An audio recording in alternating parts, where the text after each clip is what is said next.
Did you hear what I was playing, Lane? I didn't think it polite to listen, sir. Well, I feel sorry for that, for your sake. Anyone can play accurately.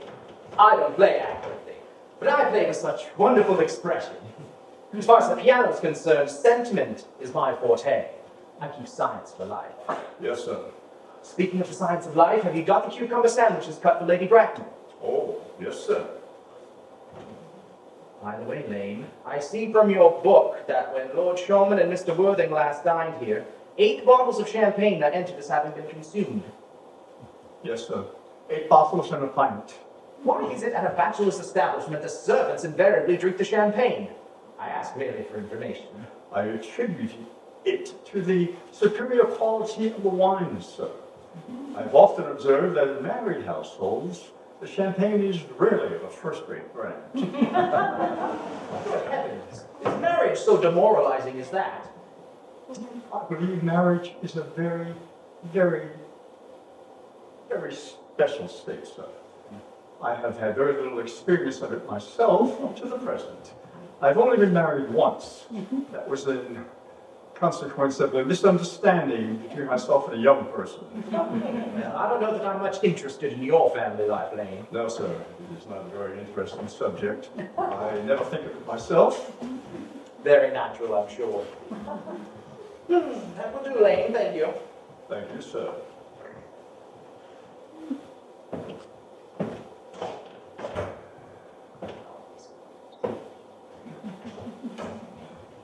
Lane's views on marriage seem somewhat lax. Really, if the lower orders don't set us a good example, what on earth is the use of them?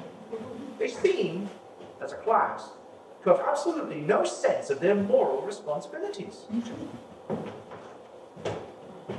Mr. Ernest Worthing. Oh, Ernest, my dear fellow, what brings you to town? Oh, leisure, pleasure. What else should bring one anywhere? Eating as usual, I see, Algy. I believe it is customary in good society to take some slight refreshment at 5 o'clock. Where have you been since last Thursday? In the country. What on earth do you do there? When one is in town, one amuses oneself. When one is in the country, one amuses other people. It is excessively boring. And who are the people that you amuse? Oh, neighbors, neighbors. Oh, I've got nice neighbors in your part of the Shropshire. Perfectly horrid. Never speak of one of them. Well, how immensely you must amuse them. By the way, Shropshire is your county, is it not? Hey, Shropshire, yes, of course. Hello. Why all these cups? Why cucumber sandwiches? Why such reckless extravagance in one so young? Who is coming to tea? Well, it's merely Aunt Augusta and Gwendolyn. How perfectly delightful. Well, that's all well and good, but I'm afraid Aunt Augusta won't approve of your being here. May I ask why? Oh, my dear fellow, the way that you flirt with Gwendolyn is positively disgraceful. It's almost as bad as the way Gwendolyn flirts with you. I am in love with Gwendolyn. I have come up to town expressly to propose to her. But you said you came up for pleasure. That sounds like business. How utterly unromantic you are. I don't see anything romantic about proposing. I believe it's very romantic to be in love, but there is nothing romantic about a definite proposal. One may be accepted. Usually is, I'm afraid. And then the magic is gone. The true essence of romance is uncertainty. If ever I get married, I'll certainly try to forget the fact. I have no doubt about that, dear Algy. The divorce court was specially invented for people whose memories are so curiously constituted. Oh, there is no use speculating on that subject. Divorces are made in heaven. Oh, no. Do not eat the cucumber sandwiches that are ordered specifically for Aunt Augusta. What? You have been here all the time. That is different. She's my aunt. Have the bread and butter. The bread and butter is for Gwendolyn. Gwendolyn is devoted to bread and butter. Very good bread and butter it is, too. My dear boy, you need not eat as if you were going to eat it all. Oh, I think you were married to her already. You are not married to her already, and I do not think you ever will be. Why on earth do you say that? Well, in the first place, girls never marry the men they flirt with. Girls don't think it right. Oh, that is nonsense. It isn't! It comes to the extraordinary number of bachelors one finds all over the place. In the second place, I don't give my consent. Your consent? My dear fellow, Gwendolyn is my first cousin. And before I will allow you or her to marry, you must clear up the whole matter of Cecily. Cecily? What on earth do you mean? What do you mean, Algie, by Cecily? I don't know anyone by the name of Cecily. What's that cigarette case that Mr. Worthing left in the smoking room last he dined here? Yes, sir. Do you mean to say you've had my cigarette case all this time? I wish to goodness you would let me know. I've been writing frantic letters to Scotland Yard about it. I was very nearly offering a large reward. I wish you would offer one. I haven't any more than usually hard up. There is no good offering a large reward now that the thing is found. Well, I think that's very mean of you, Ernest, I must say.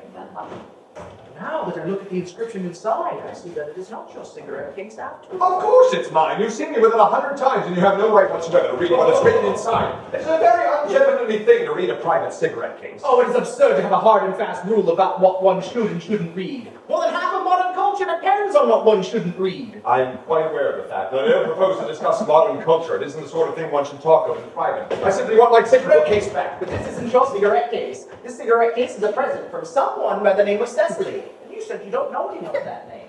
Well, if you want to know, Cecily happens to be my aunt.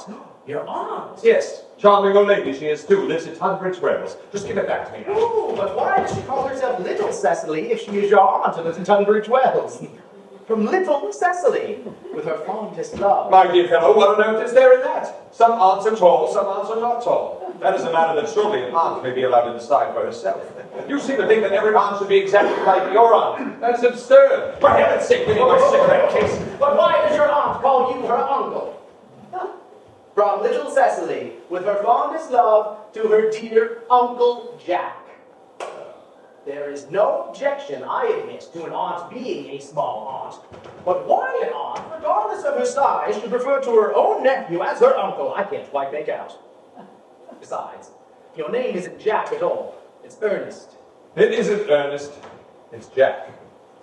You folks told me your name was Ernest. I've introduced you to people as Ernest. You answer to the name of Ernest. You look as if your name was Ernest. You're the most earnest-looking person I ever saw in my life. It's perfectly absurd you're saying your name isn't Ernest. It's on your cards. Here's one now. Ernest Worthing, before the Albany. I'm going to keep this. If you ever attempt to deny it, your name isn't Ernest to me, or to Gwendolyn, or to anybody else. Well, my name is Ernest in town and Jack in the country, and the cigarette case was given to me in the country. But that does not account for the fact that your little aunt Cecily, who lives at Tunbridge Wells, refers to you as her uncle. Come on, dear boy, you best have it out at once. My dear Algie, you talk exactly as if you were a dentist. It is very vulgar to talk like a dentist when one isn't a dentist. It produces a false impression. That is exactly what dentists always do. Come on, you best have it out. I've always suspected you of being a confirmed secret Bunburyist, and I'm quite sure of it now. Bunburyist? What on earth do you mean by a Bunburyist? I will reveal to you the meaning of that incomparable expression as soon as you reveal to me the fact why you are Ernest in town and Jack in the country. Well, produce my cigarette case first. Here you are. Now, produce your explanation and pray make it improbable. My dear fellow, there is nothing improbable about my explanation at all. In fact, it's perfectly ordinary. Old Mr. Thomas Cardew, who adopted me when I was a little boy, made me in his will guardian to his granddaughter, Miss Cecily Cardew. Cecily, who addresses me as her uncle from motives of respect that you could not possibly appreciate, lives at my place in the country under the charge of her admirable governess, Miss PRISM. Where is this place in the country, by the way? That is nothing to you, dear boy. You are not going to be invited.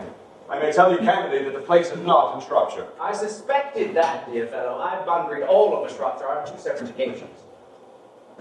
Go on. Why are you Ernest in town and Jack in the country? My dear Algie, I don't know whether you will be able to understand my real motives. You are hardly serious enough. When one is placed in the position of guardian, one has to adopt a very high moral tone on all subjects. It's one's duty to do so. And as a high moral tone can hardly be said to conduce very much to either one's health or one's happiness. In order to get up to town, I've always pretended to have a younger brother of the name of Ernest, who lives at the Albany and gets into the most dreadful scrapes. That, my dear Algie, is the whole truth, pure and simple. Oh, the truth is never pure and rarely simple. Modern life would be very tedious if it were either. Modern literature complete impossibility. That wouldn't be at all a bad thing. Oh, literary criticism is not your forte, dear fellow. Don't try it. You best leave it to the people who haven't been at university. They do such a good job in the daily papers. But what you really are is a Bunburyist. I was quite right in saying you were a Bunburyist. You are the most advanced Bunburyist that I have ever met. What on earth do you mean? You have invented a very useful younger brother, so that you may be able to come up to town whenever you choose. I've invented a perfectly invaluable, permanent invalid by the name of Bunbury, so that I may be able to go out into the country whenever I want. Bunbury's perfectly invaluable. Well, you see, if it wasn't for his extraordinary bad health, for instance, I wouldn't be able to dine with you tonight at Willis's, where I've actually been engaged to Aunt Augusta for more than a week. I haven't asked you to dine with me anywhere tonight. I know. You're careless about sending out invitations. Nothing upsets people so much as not getting invitations. You would much better dine with your Aunt Augusta. I have no intention of doing anything of the kind. In the first place, I dine there Monday night, and once a week is more than enough to dine with one's own relations. And in the second place, whenever I do dine there, I'm treated as a member of the family, and I'm set down with either no woman at all, or two. And in the third place, I know very well whom she will set me down with. Mary Farquhar, who always flirts with her own husband across the dinner table. That is not very pleasant. Indeed, it's not even decent. And that sort of thing's enormously on the increase. The number of women in London now who flirt with their own husbands is positively disgraceful. It looks so bad. It's simply washing one's clean linens in public. But besides, now that I know you to be a confirmed and secret Bunburyist, naturally I want to talk to you about Bunbury. I want to tell you the rules. I'm not a Bunburyist at all. If Gwendolyn accepts me, I'm going to kill my brother. Indeed, I think I'll kill him in any case. Cecily is a little too much interested in him and is rather a bore. So I'm going to get rid of Ernest, and I strongly advise you to do the same with your invalid friend who has the absurd name. Oh, nothing will induce me to part with Bunbury. And if ever you get married, which seems to me extremely problematic, you'll be very glad to know Bunbury. Any man who marries without knowing Bunbury is a very tedious time. That is nonsense. If I marry a charming girl like Gwendolyn, and she is the only girl I ever saw in my life that I would marry, I certainly won't want to know Bunbury. Then your wife will. Oh, you don't seem to realize that in married life, 3 is company and 2 is none.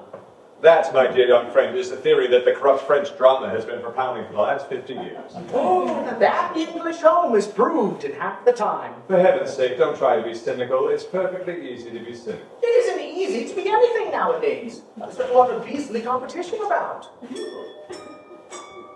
Oh, that would be Aunt Disgusta. Only relatives or creditors ever ring in that Wagnerian manner. If I get her out of the room for 10 minutes so that you might have your opportunity for proposing to Gwendolyn, may I dine with you tonight at Willis's? I suppose so. If you Yes, want but to. you must be serious about it. I hate people who are not serious about meals. It's so shallow of them. Lady Bracknell and Miss Fairfax. Good afternoon, dear Algernon. I hope you are behaving very well. No, I'm feeling very well, Aunt Augusta. That's not quite the same thing. In fact, the two things rarely go together. Dear me, don't you look smart? I am always smart. You know, Mr. Worthing. You're quite perfect, Miss Fairfax. Oh, I hope I'm not that. It would leave no room for development, and I intend to develop in many directions. I'm sorry for a little late, Algernon, but I was obliged to call on dear Lady Horbury. I hadn't been there since her poor husband's death. I've never seen a woman so altered. She looks 20 years younger. Oh, and then I'll have a cup of tea. And one of those nice cucumber sandwiches you promised me. Certainly, Aunt Augusta. Gwendolyn, won't you sit here? Oh, well, thanks, Mum. I'm quite comfortable where I am. Good heavens. Lane! Why are there no cucumber sandwiches? I ordered them specifically. There were no cucumbers in the market this morning, sir. I went down twice. No, cucumbers. No, sir, not even for ready money. That will do, Lane. Thank you. Thank you, sir. Oh, I am greatly distressed, Aunt Augusta, about there being no cucumbers. Not even for ready money. It really makes no matter, Algernon. I had some crumpets with Lady Horbury, who seems to be living entirely for pleasure now. Well, I hear that her hair's turned quite gold from grief. It certainly has changed its color. From what cause, I, of course, cannot say. Oh, thank you.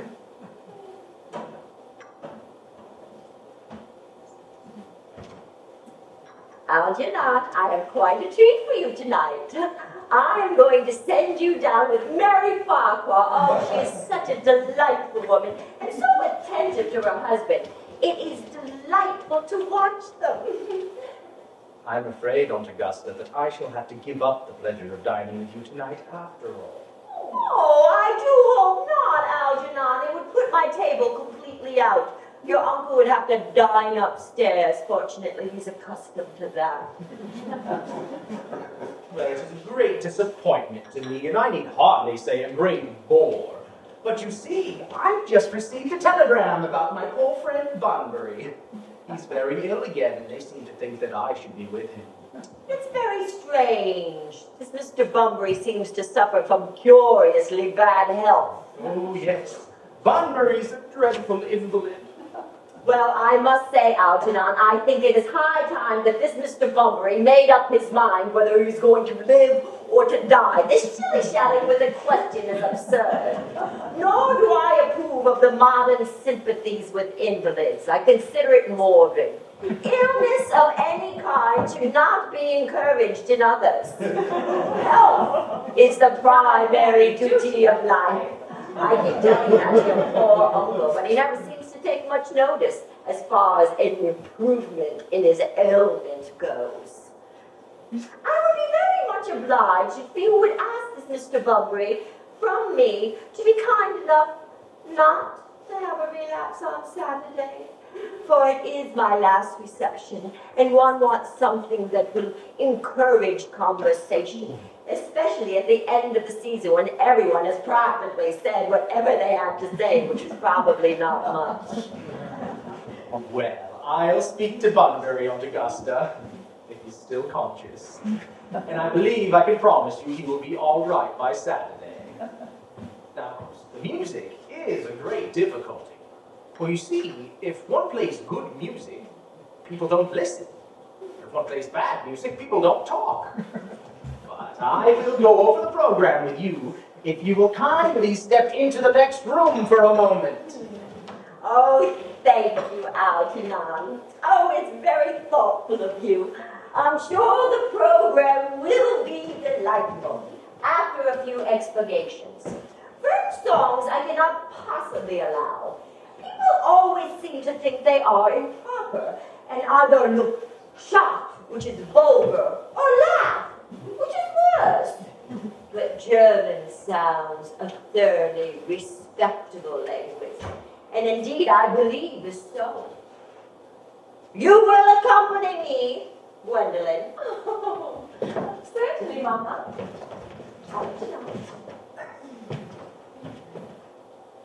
You are, Aunt Augusta.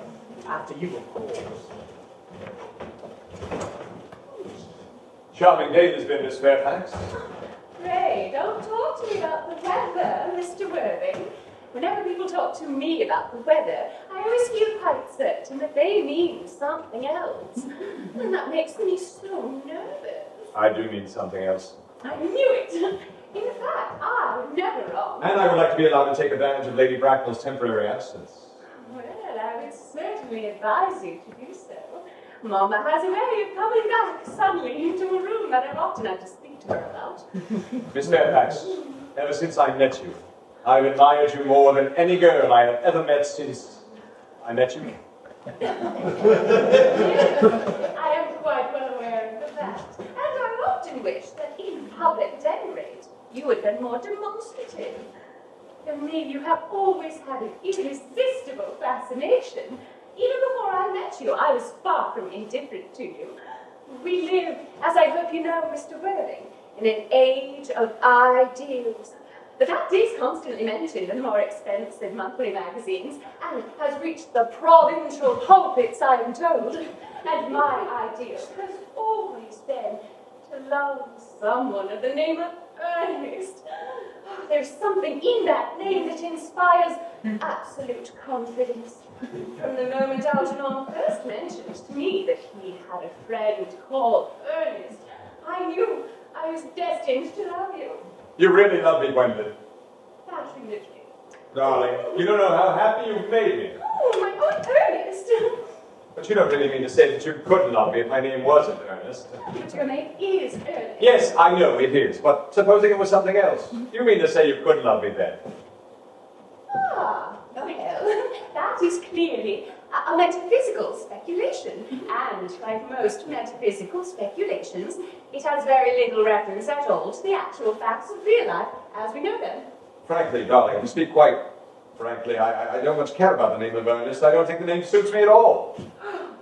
Darling, it suits you perfectly. Oh, it is a divine name. It has a music all its own. It produces vibrations. Well, really, Gwendolyn, I must say that I think there are lots of other much nicer names. I think Jack, for instance, a charming name. Jack. No. There's very little music in the name Jack. Very dull indeed. It does not thrill. It produces absolutely no vibrations.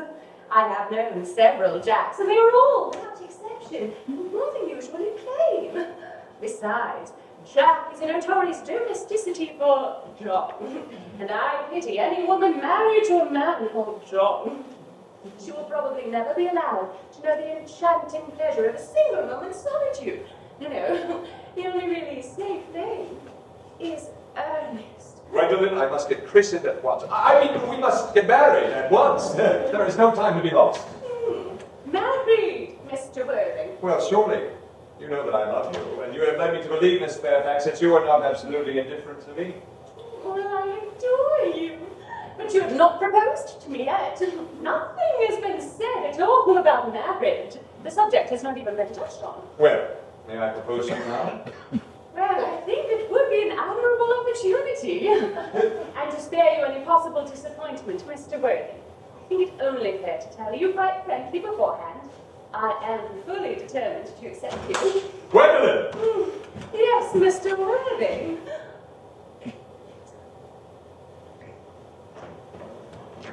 What have you got to say to me? You know what I've got to say to you. Yes, but you don't say it. Gwendolyn, will you marry me? Oh, well, of course I will, darling. Well, how long you've been about it? I'm afraid you've had very little experience in how to propose. My own one, I have never loved anyone in the world but you. Yes, but men often propose for practice. I know my brother Gerald does. All my girlfriends tell me so. Oh, Ernest, what wonderfully blue eyes you have. Oh, they're really quite blue. And I hope you will always look at me just like that, especially when other people are present. Oh, Mr. Worthing!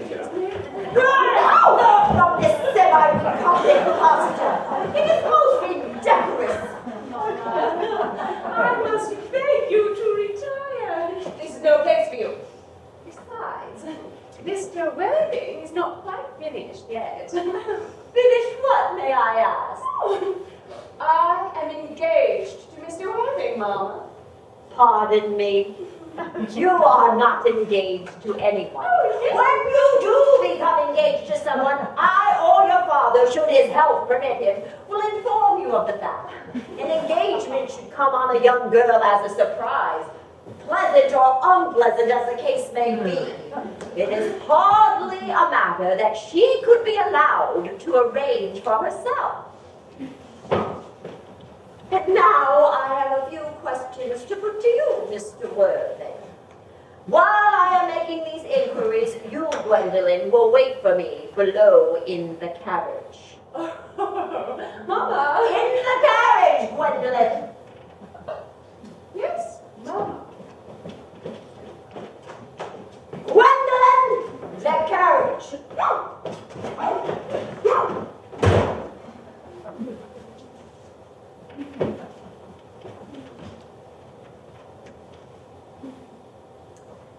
You can take a seat, Mr. Worthing.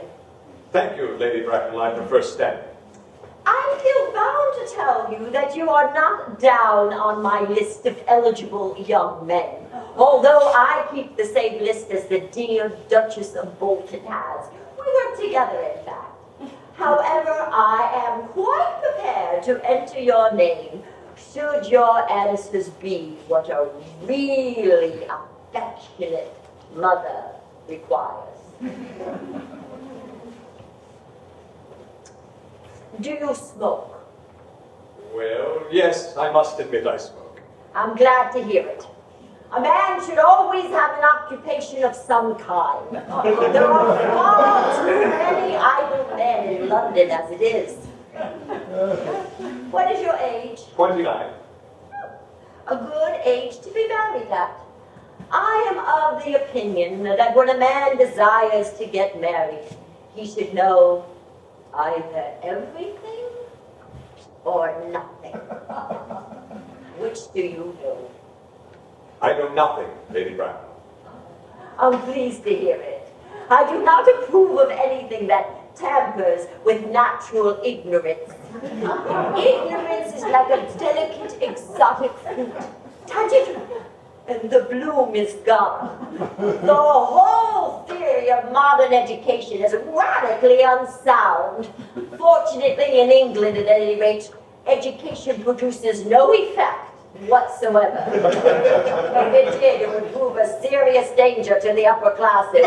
Probably lead to acts of violence in Grosvenor Square. What is your income? Between 7,000 and 8,000 a year. In land or in investments? In investments, chiefly. That is satisfactory.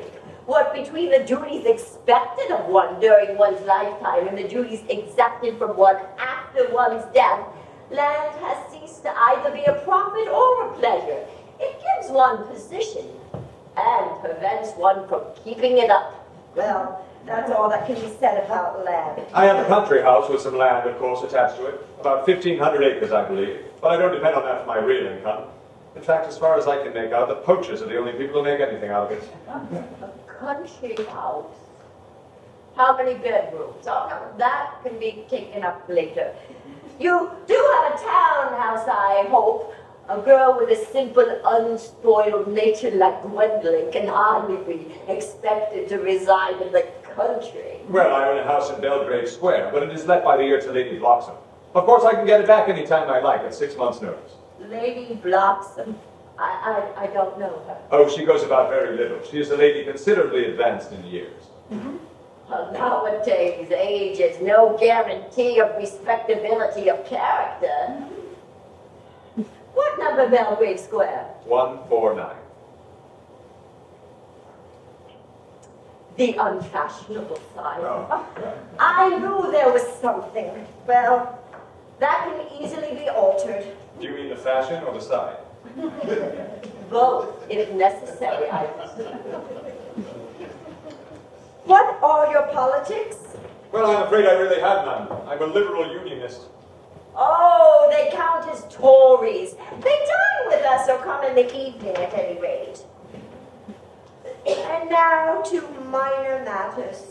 Are your parents living? I have lost both my parents. To lose one parent, Mr. Worthing, may be regarded as a misfortune. To lose both looks like carelessness. Who was your father? He evidently was a man of some wealth. Was he born in what the radical papers call the purple of commerce, or did he rise from the ranks of the aristocracy? I am afraid I really don't know. The fact is, Lady Bracknell, I told you I had lost my parents. It would be nearer the truth to say that my parents seem to have lost me. I don't actually know who I am by birth. I was found. Found? The late Mr. Thomas Cardew, an old gentleman of a very charitable and kindly disposition, found me and gave me the name of Worthing because he happened to have a first-class ticket for Worthing in his pocket at the time. Worthing is a place in Sussex. It is a seaside resort. And where did this charitable gentleman with this first-class ticket to the seaside resort find you? In a handbag? A handbag? Yes, Lady Bracknell, I was in a handbag, a rather large handbag with handles to it. An ordinary handbag, in fact. In what locality did this Mr. James or Thomas CARDEW come across this ordinary handbag? In the cloakroom at Victoria Station. It was given to him in mistake for his own. The cloakroom at Victoria Station? Yes, the Brighton line. Oh, the line is immaterial, Mr. Worthing. To be born, or at any rate bred in a handbag, whether it has handles or not, seems to display a contempt for the ordinary decencies of family life. And that reminds one of the worst excesses of the French Revolution, and I presume you know what that unfortunate movement led to.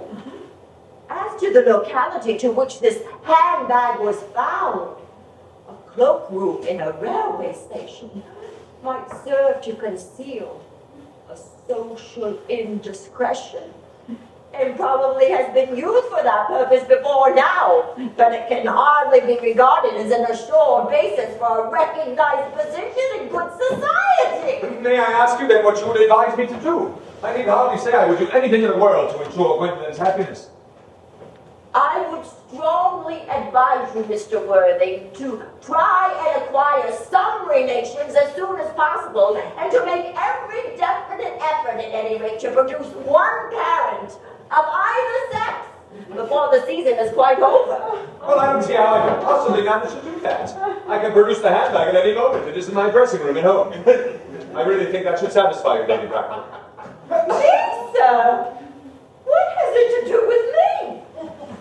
You can't imagine that I or Lord Bracknell would allow our only daughter brought up with the utmost care, to marry into a cloakroom and form an alliance with a parcel. Good afternoon, Mr. Worthing. Good afternoon! You're the baggage, not I. Oh, for goodness sake, stop with that ghastly tune, Algie! How idiotic you are! Oh, didn't it go off all right, old boy? Oh. You don't mean to say that Gwendolyn refused you? Well, it is a way she has. Gwendolyn's always refusing people. I think it most ill-natured. Gwendolyn is as right as a trivet. As far as she is concerned, we are engaged. Her mother is perfectly unbearable. Never met such a gorgon. I don't really know what a gorgon is like, but I'm quite sure the Lady Bracknell is one. In any case, she is a monster without being a minx, which is rather unfair. I beg your pardon, Algie. I suppose I shouldn't talk about your own aunt in that way before you. Oh, my dear boy, I love hearing my relations abused. It's the only way I put up with them at all. But you see, relations are simply a tedious pack of people who haven't the remotest knowledge of how to live, nor the slightest instinct about when to die. Oh, that is nonsense. It isn't. Well, I won't argue about the matter. You always want to argue about things. Well, that's what themes were originally made for. Upon my word, if I thought that, I'd shoot myself. You don't think there's any chance of Gwendolyn becoming like her mother in about 150 years, do you, Auntie? All women become like their mothers. That is their tragedy. And no man knows. That's his. Is that clever? It's perfectly raised. Just as true as any observation in civilized life should be. I am sick to death of cleverness. Everybody's clever nowadays. You can't go anywhere without meeting clever people. The thing has become an absolute public nuisance. I wish to goodness we had a few fools left. Oh, we have. I should extremely like to meet them. What do they talk about? The fools. About the clever people, I suppose. What fools? By the way, did you tell Gwendolyn about your being earnest in town and Jack in the country? My dear fellow, the truth isn't quite the sort of thing one tells to a nice, sweet, refined girl. What extraordinary ideas you have about the way to behave to a woman. Oh, the only way to behave to a woman is to make love to her if she's pretty and to someone else if she's plain. Oh, that is nonsense. What about your brother? What about the profligate Ernest? By the end of the week, I'll have been rid of him. I'll say he died in Paris of apoplexy. Lots of people die of apoplexy quite suddenly, don't they? Yes, but that's hereditary, dear fellow. That's the sort of thing that runs in families.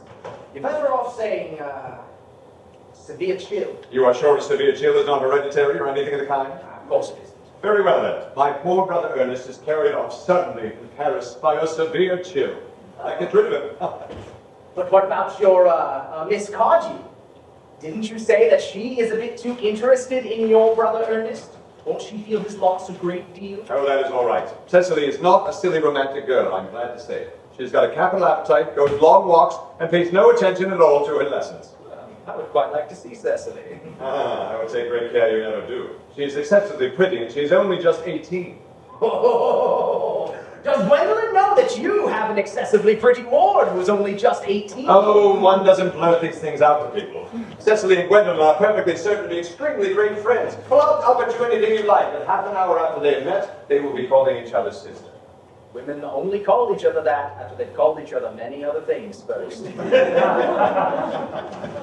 Now come, dear boy, we must go and dress if we're going to get a good table at Willis's. Do you know that it's nearly 7? Oh, it always is nearly 7. Well, I'm hungry. And then I knew you when you weren't.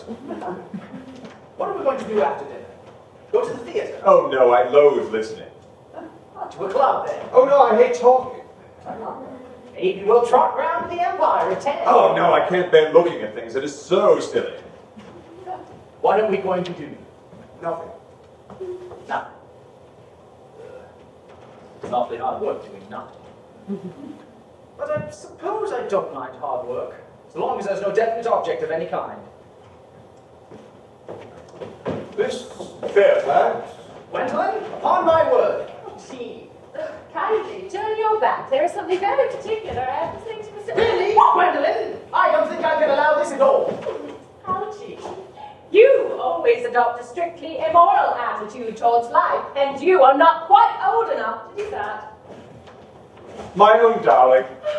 Ernest, we may never be married. I fear from the expression on Mama's face, we never shall. Few parents nowadays pay any regard to what their children say to them. The old-fashioned respect for the young is fast dying out. Whatever influence I ever had over Mama, I lost at the age of 3.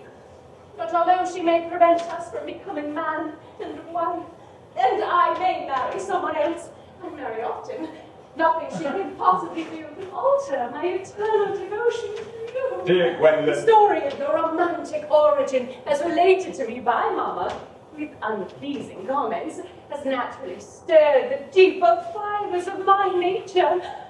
Your Christian name has an irresistible fascination, and the simplicity of your character makes you exquisitely incomprehensible to me. Your dress at the Albany I have. What is your dress in the country? The Manor House, Walton, Hertfordshire. Oh, Hertfordshire. There is a good postal service, I suppose. Oh, it may be necessary to do something desperate, and that, of course, will require serious consideration. I will communicate with you daily. My own one. How long do you remain in town? Till Monday. Oh, good. Algy, you may turn round now. Thanks, I've turned around already. You may also ring the bell. You will let me see you to your carriage, my own darling. Oh, certainly. I will see Miss Fairfax out. Yes, sir. Thank you, Ernest. Have you, darling? Oh, sorry. ALGERNON. Gwendolyn.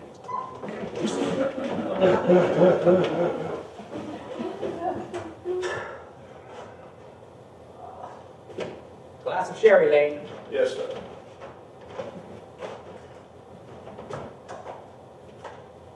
Tomorrow, Lane, I'm going Bunbury. Oh, yes, sir. I shall probably not be back till Monday afternoon. You can put up my dress clothes, my smoking jacket, and all of the Bunbury suits. Yes, sir. I hope tomorrow will be a good day, Lane. It never is, sir. Lane, you are the perfect pessimist. I do my best to give satisfaction, sir. There's a sensible, intellectual girl. The only girl I ever cared for in my life. What on earth are you so amused at? Oh, I'm just a little anxious about my poor friend Bunbury, that's all. If you don't take care of your friend Bunbury, it'll get you into a serious scrape someday. I love scrapes. They're the only things that are never serious. Oh, that is nonsense. You never talk anything but nonsense. Nobody ever does.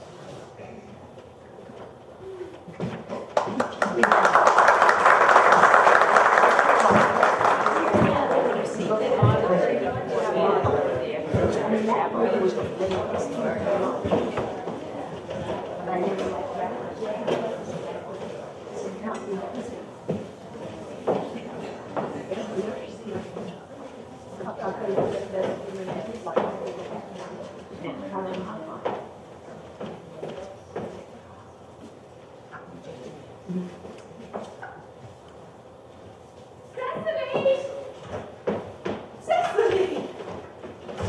Surely such a utilitarian occupation as the watering of the flowers is rather Moulton's duty than yours, especially at a moment when intellectual pleasures await you.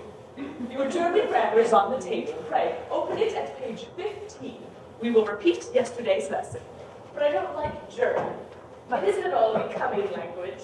I know perfectly well I always look quite plain after my German lesson. Child, you know how anxious your guardian is that you should improve yourself in every way. He laid particular stress on your German as he was leaving for town yesterday. Indeed, he always lays stress on your German when he's leaving for town. Dear Uncle Jack is so very serious. Sometimes he is so serious I think he cannot be quite well. Your guardian enjoys the best of health, and his gravity of demeanor is especially to be commended in one so comparatively young as he is. I know no one who has a higher degree of duty and responsibility. I suppose that's why he often looks a little bored when we three are together. Oh, Cecily, I am surprised at you. Mr. Worthing has many troubles in his life. Idle merriment and triviality would be out of place in this conversation. You must remember his constant anxiety about that unfortunate young man, his brother. I do wish Uncle Jack would allow that unfortunate young man, his brother, to go down here sometimes. We might have a good influence over him, Miss Prism. I'm sure you certainly would. You know, German and geology and things of that kind influence men very much. I do not think that even I could produce any effect on a character that, according to his own brother's admission, is irretrievably weak and vacillating. Indeed, I do not think I would desire to reclaim him. I am not in favor of this modern mania of turning bad people into good people at a moment's notice. As a man sows, so let him reap. Cecily, you must put away your diary. I really don't see why you should keep a diary at all. I keep a diary in order to enter the wonderful secrets of my life. If I didn't write them down, I should probably forget all about them. Memory, my dear child, is the diary we all carry about with us. Yes, but it usually chronicles the things that have never happened and couldn't possibly have happened. I believe that memory is responsible for nearly all the 3-volume novels that Beauty sends us. Do not speak slightingly of the 3-volume novels, Cecily. I wrote one myself in earlier days. Did you really, Miss Prism? How wonderfully clever you are. I hope it did not end happily. I don't like novels that end happily. They depress me so much. The good end happily, and the bad unhappily. That is what fiction means. I suppose, but it seems very unfair. And was your novel ever published? Alas, no. The manuscript was unfortunately abandoned. I use the word in the sense of lost or mislaid. To your work, child, these speculations are profitless. But I see dear Dr. Chasuble coming up to the gardens. Dr. Chasuble, this is indeed a pleasure. And how are we this morning? Miss Prism, you are, I trust, well. Miss Prism has just been complaining of a slight headache. I think it would do her so much good to have a short stroll with you in the park, Dr. Chasuble. I have not said anything about a headache, Cecily. No, dear Miss Prism, I know that, but I felt instinctively that you had a headache. Indeed, I was thinking about that, and not about my German lessons the rector came in. I hope, Cecily, you are not inattentive. Oh, I'm afraid I am. Now that is strange. Were I fortunate enough to be Miss Prism's pupil, I would hang upon her lips. I spoke metaphorically. My metaphor was drawn from bees, yes. Mr. Worthing, I suppose, has not returned from town yet. We should not expect him till Monday afternoon. Ah, yes. He usually likes to spend his Sunday in London. He's not one of those whose sole aim is enjoyment, as, by all accounts, that unfortunate young man, his brother, seems to be. But I must not disturb Egeria and her pupil any longer. Egeria? My name is Letitia, Doctor. A classical allusion, mere, drawn from the pagan authors. I shall see you both, no doubt, at even song. I think Dear doctor, I will have a stroll with you. I find I have a headache after all, and a walk might do it good. With pleasure, Miss Prism, with pleasure. We might go as far as the schools and back. Cecily, you will read your political economy in my absence. The chapter on the fall of the rupee you may omit. It is somewhat too sensational. Even these metallic problems have their melodramatic side. Yes, absolutely. Beautiful day. Horrid political economy, horrid geography, and horrid German. You are my little cousin Cecily, I'm sure. You are under some strange mistake. I am not little.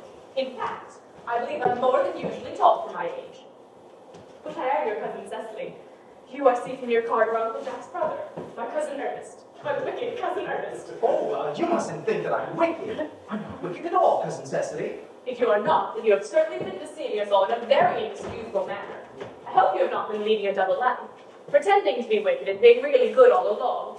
That would be hypocrisy. Well, I suppose I have been rather reckless. I'm glad to hear.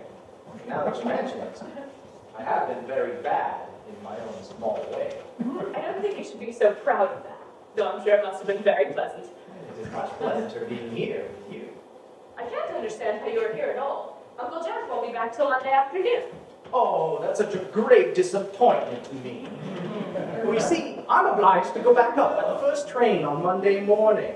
I have a business appointment in London that I'm anxious to miss. Couldn't you miss it anywhere but in London? No, it is in London. Well, I know, of course, how important it is not to keep a business engagement if one wants to retain any of the sense of beauty of life. But still, I think you had better wait until Uncle Jack arrives. I know he wants to speak to you about your emigrating. About my what? You're emigrating. He's gone up to buy your outfit. Well, I certainly wouldn't let Jack buy my outfits. He has no taste in neckties. I don't think you'll require neckties. Uncle Jack is sending you to Australia. To Australia? I'd sooner die. Well, he said at dinner on Wednesday night that you had to choose between this world, the next world, and Australia. Oh. Oh, well, the reports that I've received on Australia and the next world aren't entirely promising. I think this world is good enough for me, Cousin Cecily. Yes, but are you good enough for it? I'm afraid I'm not that. That's why I want you to reform me. You might make that your mission, Cousin Cecily, if you don't mind. I'm afraid I have no time this afternoon. Well, would you mind my reforming myself this afternoon, then? It's rather quixotic of you, but I think you should try.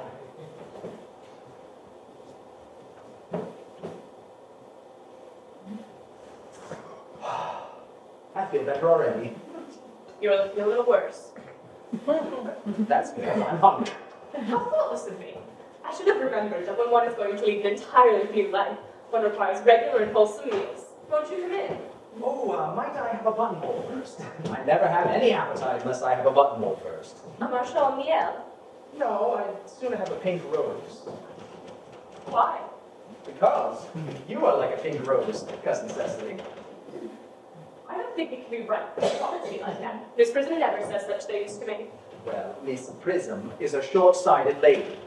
You are the prettiest girl I ever saw. Miss Prism says that all good looks are a snare. Oh, they are a snare that any sensible man would like to be caught in. I don't think I would care to catch a sensible man. I shouldn't know what to talk to him about.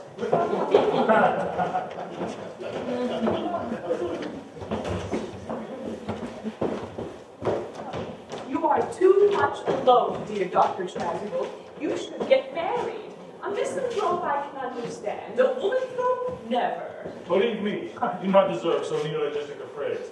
The precept, as well as the practice of the primitive church, was distinctly against matrimony. That is obviously the reason why the primitive church has not lasted up to the present day. And you do not seem to realize, dear doctor, that by persistently remaining single, a man converts himself into a permanent public temptation. Men should be more careful.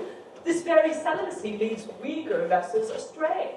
But is a man not equally attractive when married?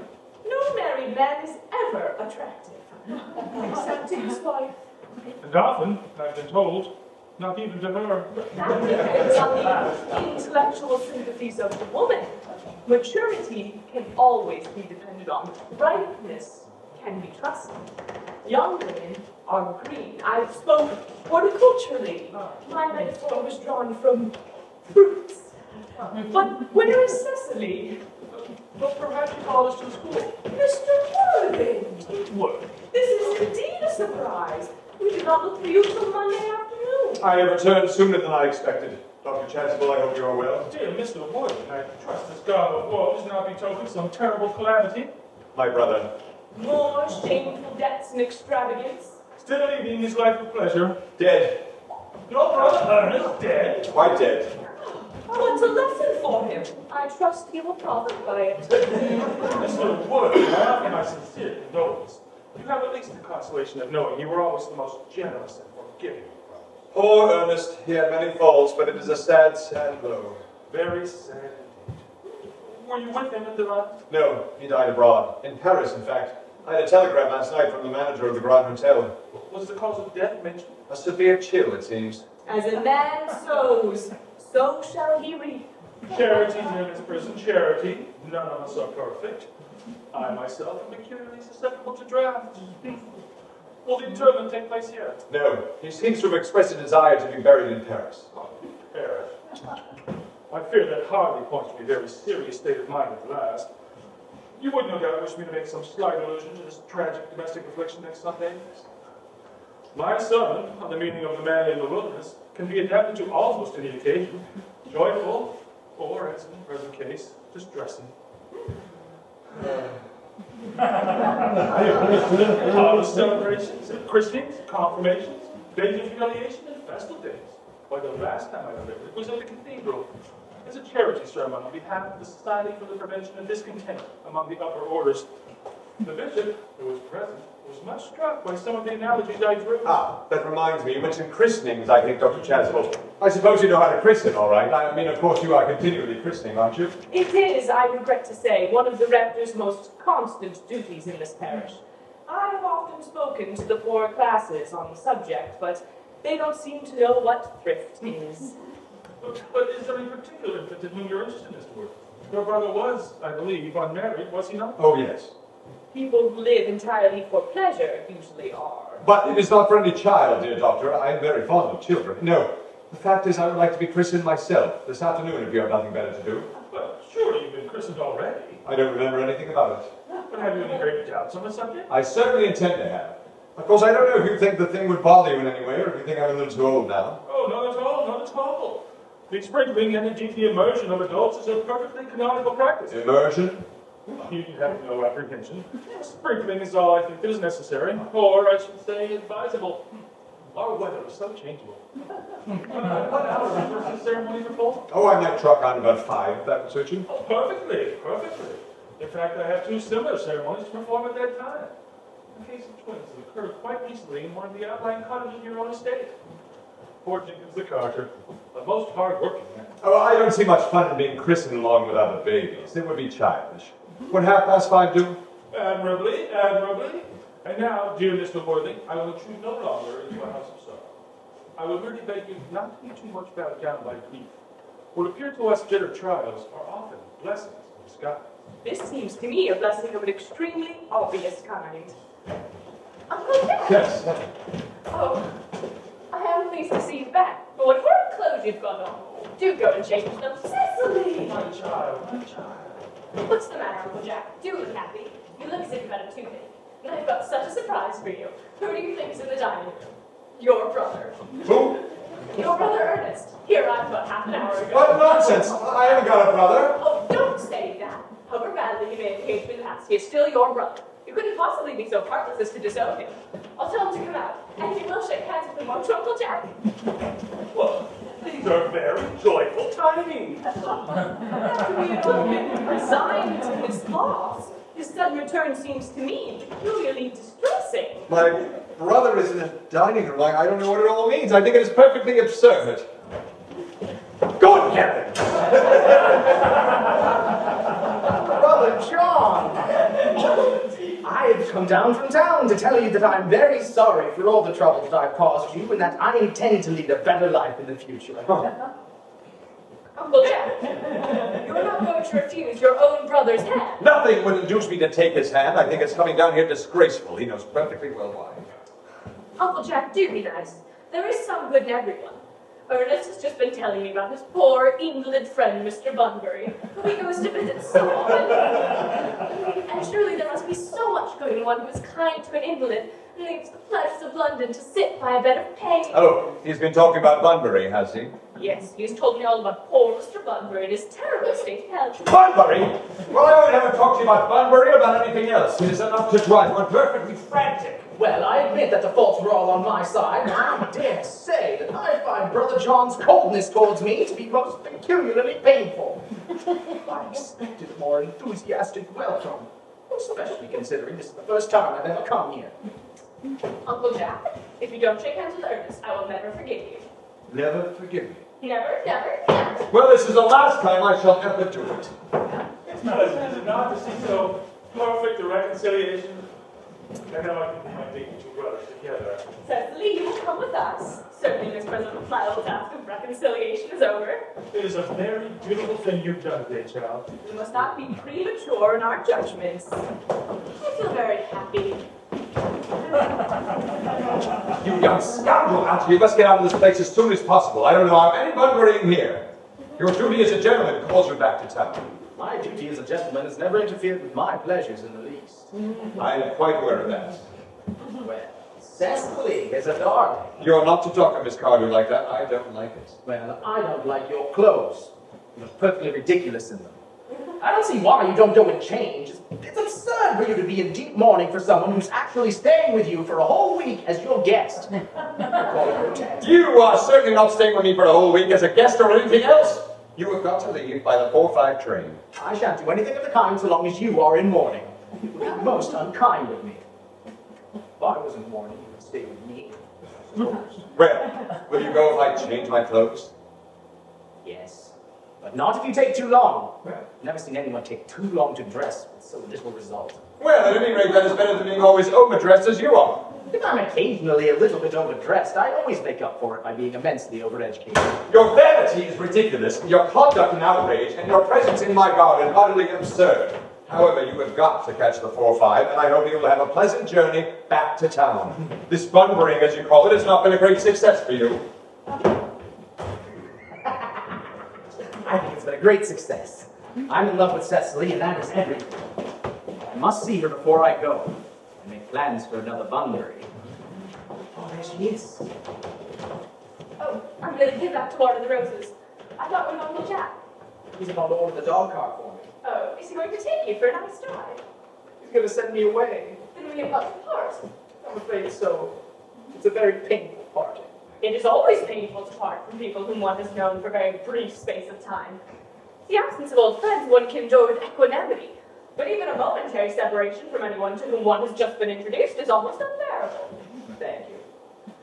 I hope, Cecily, that I should not offend you if I state quite openly and frankly that I find you to be the visible personification of absolute perfection. I think your friend is such a great creditors. If you'll allow me, I will copy your remarks into my diary. Do you really keep a diary? I'd give anything to look at it, may I? Oh no.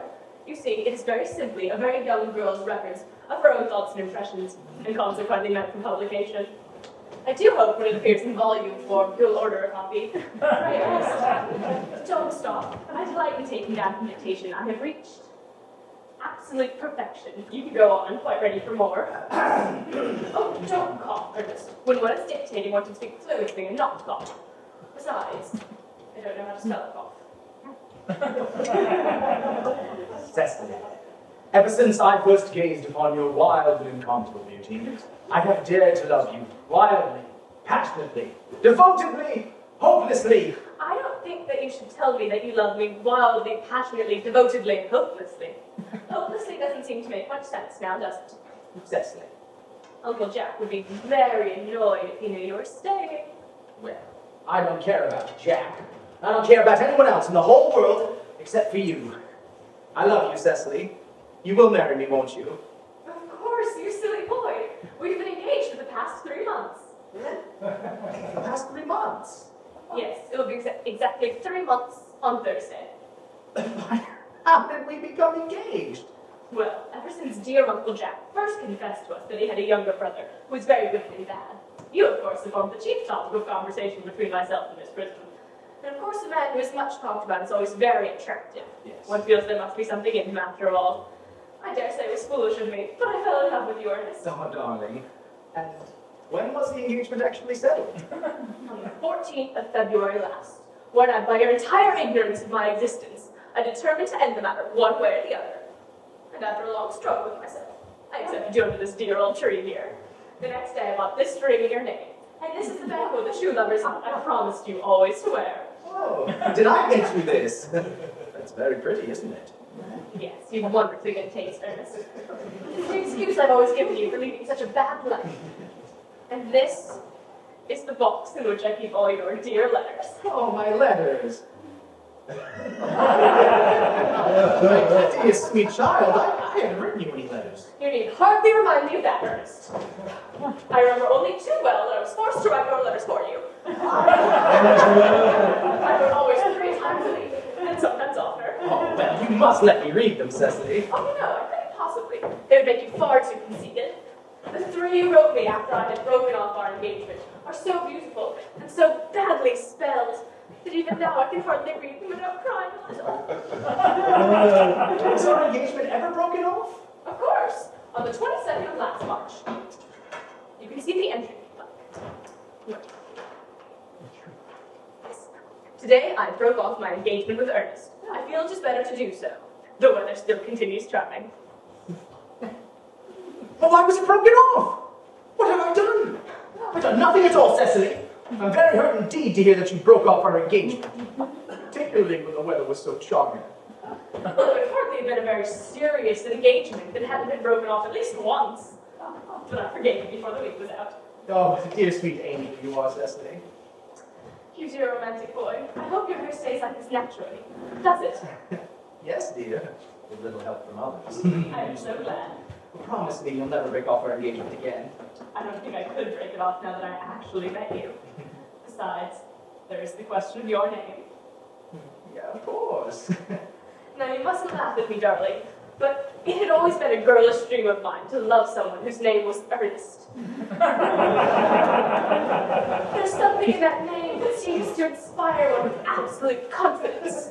I pity any poor married woman whose husband is not called Ernest. Do you mean to say that you could not love me if I had some other name? But what name? Oh, well, any name you like. Algernon, for instance. I don't like the name Algernon. Oh, my dear, sweet, loving little darling. I don't see why you should object to the name Algernon. It's not a bad name. It's a rather aristocratic name. Half of all the chaps in bankruptcy court are named Algernon. But seriously, Cecily, if my name was Algie, wouldn't you love me? I might respect you, Ernest. I might admire your character, but I fear I could not give you my undivided attention. Cecily, your rector here, he is fully experienced in all of the rites and the ceremonials of the church. Oh yes, Dr. CHASUBLE is a most learned man. He's never written a single book, so you can imagine how much he knows. But I must see him at once for the most important christening. I mean, most important business. Oh. Shall be away for half an hour. Considering that we have been engaged since February the 14th, and that I only met you today for the first time, I think it is hard that you should leave me for so long a period as half an hour. Could you maybe 20 minutes? I'll be back in no time. What an impetuous boy he is. I like his hair so much. I must enter his proposal in my diary.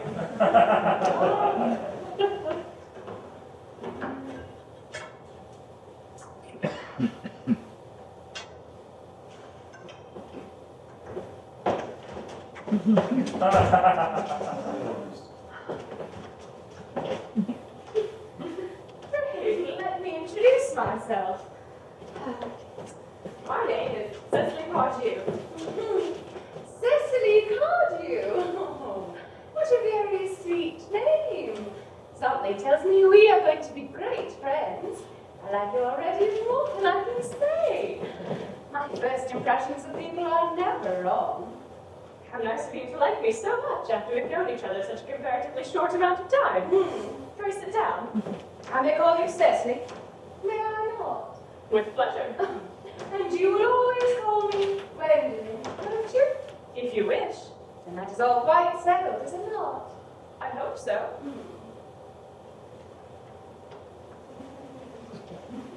Perhaps this might be a favorable opportunity for me mentioning who I am. My name is Miss Gwendolyn Fairfax. My father is Lord Bracknell. You've never heard of Papa, I suppose? I don't think so. Outside the family circle, Papa, I am glad to say, is entirely unknown. I think that is quite as it should be. The home seems to me to be the proper sphere for the man. And certainly, once a man starts to neglect his domestic duties, he becomes painfully effeminate, does he not? And I don't like that. It always makes men so very attractive.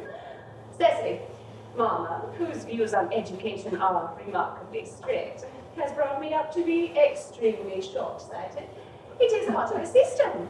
So, do you mind me looking at you through my glass? Not at all, Gwendolyn. I'm very fond of being looked at. You are here on a short visit, I suppose?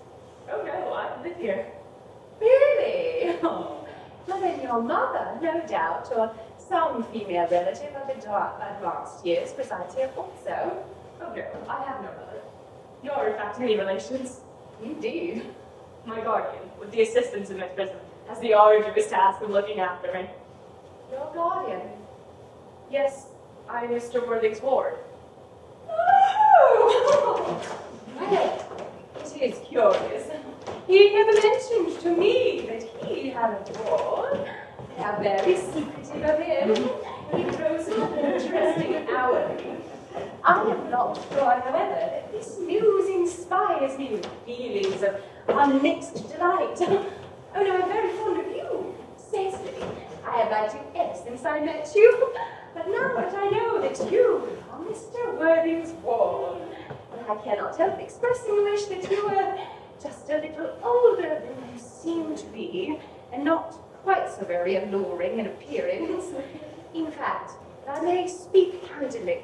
Pray do. I think whenever one has anything unpleasant to say, one should always be quite candid. To speak with perfect candor, Cecily, I wish that you were fully 42 and more than usually plain for your age. Ernest has a strong, upright nature. It is the very soul of truth and honor. Disloyalty would be as impossible to him as deception. But even men of the noblest possible moral character are extremely susceptible to the influence of the physical charms of others. Modern no less than ancient history provides us with many most painful examples of what I refer to. Indeed, if it were not so, history would be quite unreadable. I beg your pardon, Gwendolyn. Did you say Ernest? Yes. Oh, but it is not Mr. Ernest Worthing who is my guardian. It is his brother, his elder brother. Ernest never mentioned to me that he had a brother. I'm sorry to say they have not been on good terms for a long time. Oh, well, then that accounts for it. Now that I think of it, I've never heard any man mention his brother. The subject seems distasteful to most men. Oh, Cecily, you have lifted a load from my mind. I was growing almost anxious. It would have been terrible if any cloud had come across a friendship like ours. Would it not? Of course, you are quite sure that it is not Mr. Ernest Worthing who is your guardian. Quite sure. In fact, I am going to be his. I beg your pardon? Dear Gwendolyn, there's no reason why I should make a secret of it to you. Our little county newspaper sure to chronicle the fact next week. Mr. Ernest Worthing and I are engaged to be married. My darling Cecily, there must be some slight error. Mr. Ernest Worthing is engaged to me. The announcement will appear in the Morning Post on Saturday at the latest. Gwendolyn, I'm afraid you must be under some misconception. Brendan proposed to me exactly 10 minutes ago. Oh, and you misspelled engaged. Oh, it is very curious, dearest Cecily, for he asked me to be his wife yesterday at precisely 5:30. If you care to verify it, pray do so. I never travel anywhere without my diary. One should always have something sensational to read on the train. I am so sorry, sweetest Cecily, if it is any disappointment to you, but I am afraid I have a private name. My dear Gwendolyn, it would distress me more than I can tell you if it caused you any mental or physical anguish. But I feel bound to point out that since Ernest proposed to you, he has clearly changed his mind. If the poor fellow has been entrapped into any foolish promise, I shall consider it my duty to rescue him at once, and with a firm hand. Whatever unfortunate entanglement my dear boy may have gotten into, I will never approach him with it after we're married. Oh, do you allude to me, Miss CARDEW, as an entanglement? Ah, you are presumptuous. On an occasion of this kind, it becomes more than a moral duty to speak one's mind. It becomes a pleasure. Do you suggest to Miss Fairfax that I may entrap her into an engagement? How dare you? This is no time for any of the shallow matters of manners. When I see a spade, I hold a spade. Oh, well, I am glad to say I've never seen a spade. It is obvious that our social spheres have been widely different. Shall I lay the tea? Why, yes, thank you.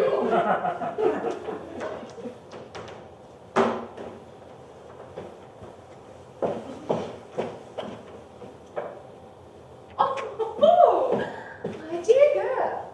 While I am quite well aware of the fact that in the country people often subscribe to the charming mentality that to work with one's own hands is the only true path to an honest day's end, I never imagined that great sentimentality would extend to the setting up of one's own team. How different things are in London.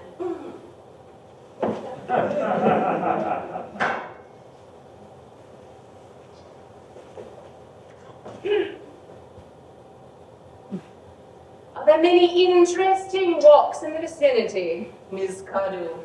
Oh yes, a great many. From the top of one of the hills, quite close, one can see 5 counties. Oh, 5 counties! But I don't think I should like that.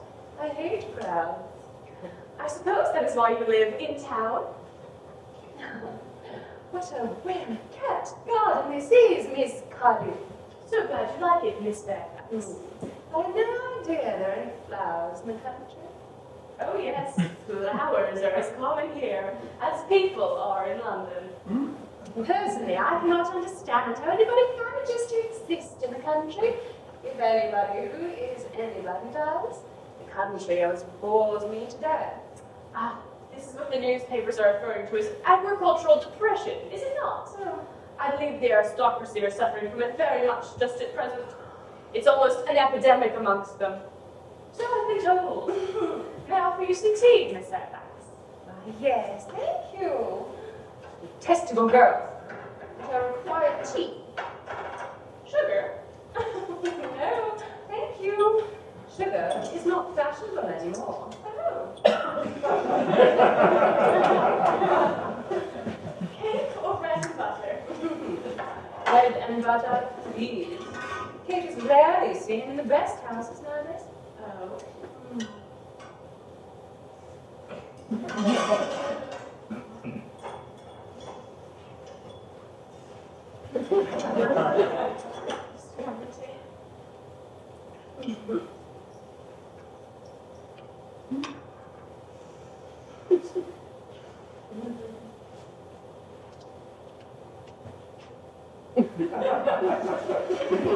You have filled my tea with lumps of sugar.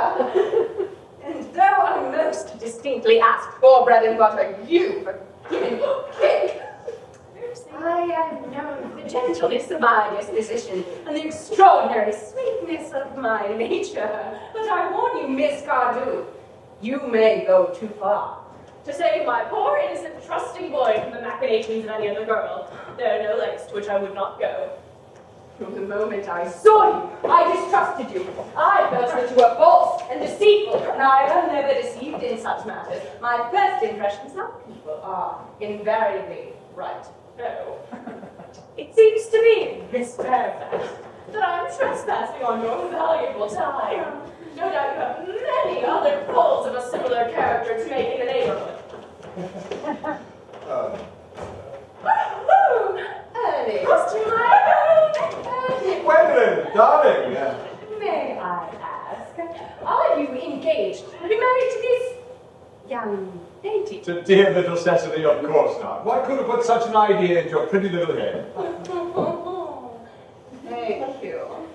May?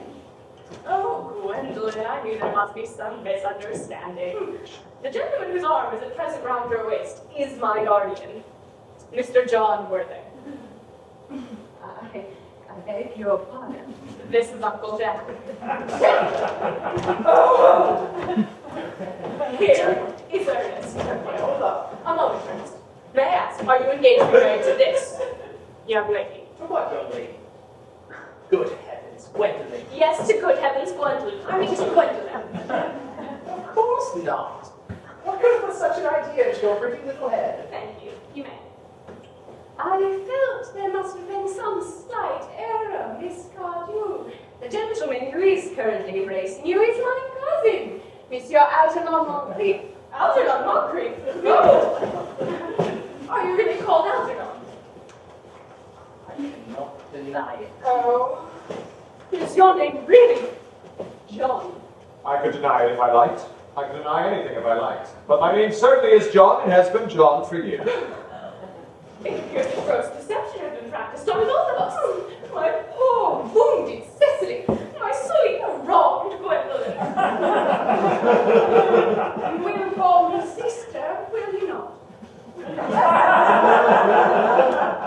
There is just one question I would like to be allowed to ask my guardian. Ah, yes, an admirable idea. Mr. Worthing, there is just one question I would like to be permitted to put to you. Where is your brother Ernest? We are both engaged to be married to your brother Ernest, so it is a matter of some importance to us to know where your brother Ernest is at present. Gwendolyn, Cecily, it is very painful for me to be forced to speak the truth. It is the first time in my life that I have ever been reduced to that painful position. I am really quite inexperienced in doing anything of the kind. However, I will tell you quite frankly that I have no brother Ernest. I have no brother at all. I never had a brother in my life, and I not have the smallest intention of ever having one in the future. No brother at all? None.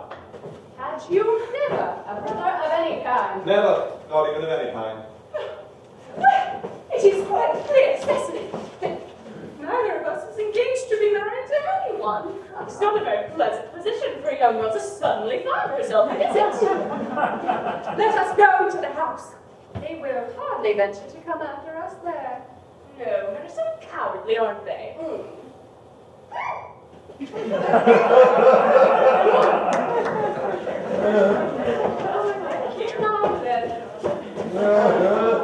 This ghastly state of things is what you call bunburying, I suppose. Yes.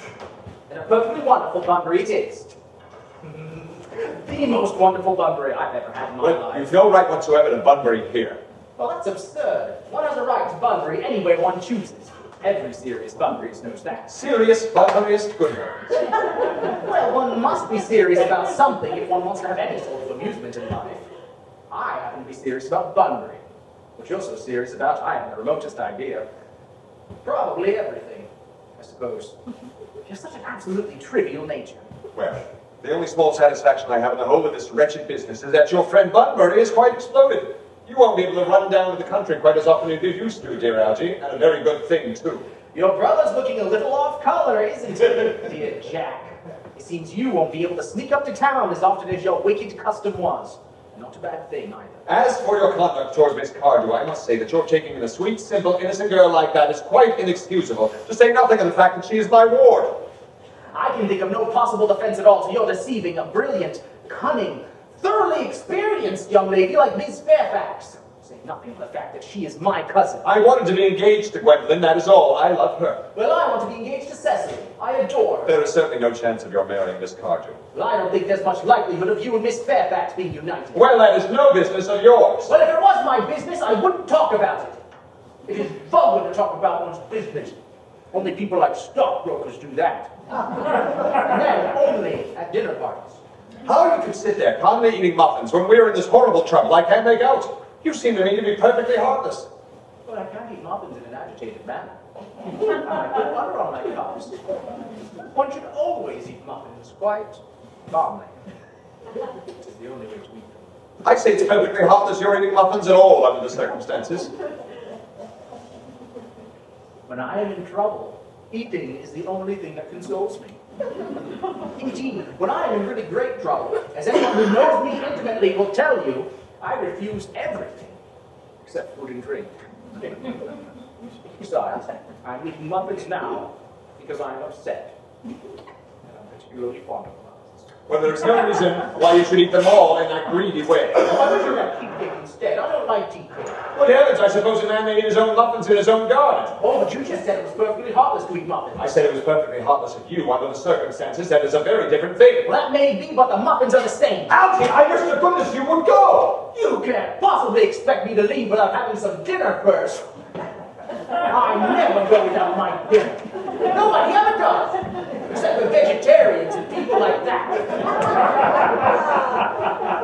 Besides, I just made arrangements with Dr. Chasuble to be christened at 5:45 under the name of Ernest. My dear fellow, the sooner you give up that nonsense, the better. I made arrangements this morning with Dr. Chasuble to be christened myself at 5:30, and I naturally would take the name of Ernest. Gwendolyn would wish it. We can't both be christened Ernest, that's absurd. Besides, I have a perfect right to be christened if I like. There is no evidence that I have ever been christened by anybody.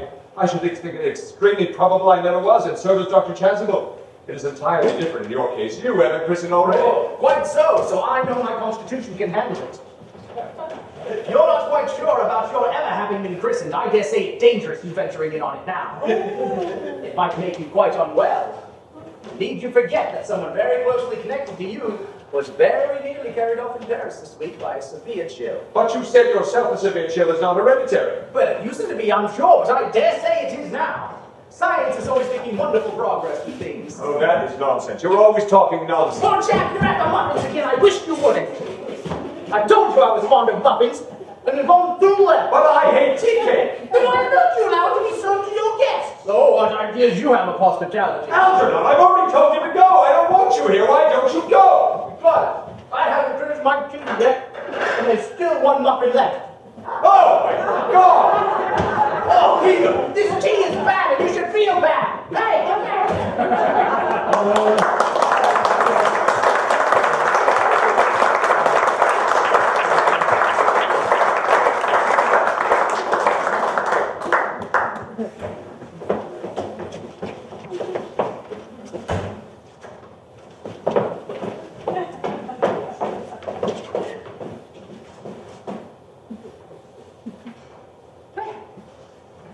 They did not follow us at once into the house, as anyone else would have done. Seems to me to show that they have some sense of shame left.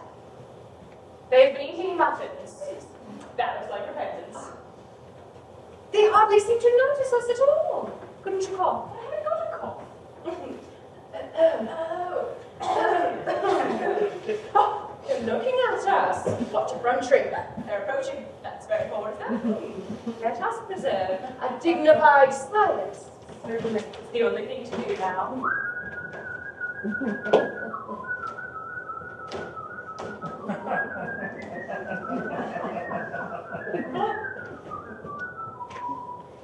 Well, this dignified silence seems to produce an unpleasant effect. A most distasteful one. But we will not be the first to speak. Certainly not.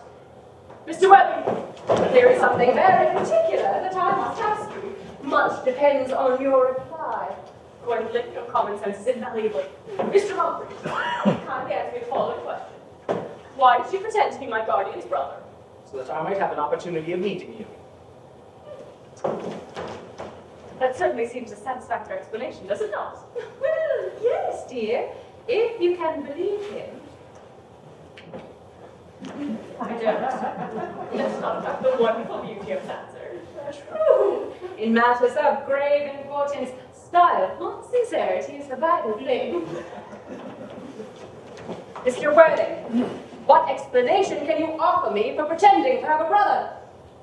Was it in order that she might have the opportunity for coming out to town to see me as often as possible? Can you doubt it, Miss Fairfax? Well, I have the gravest doubts upon the subject, but I intend to crush them.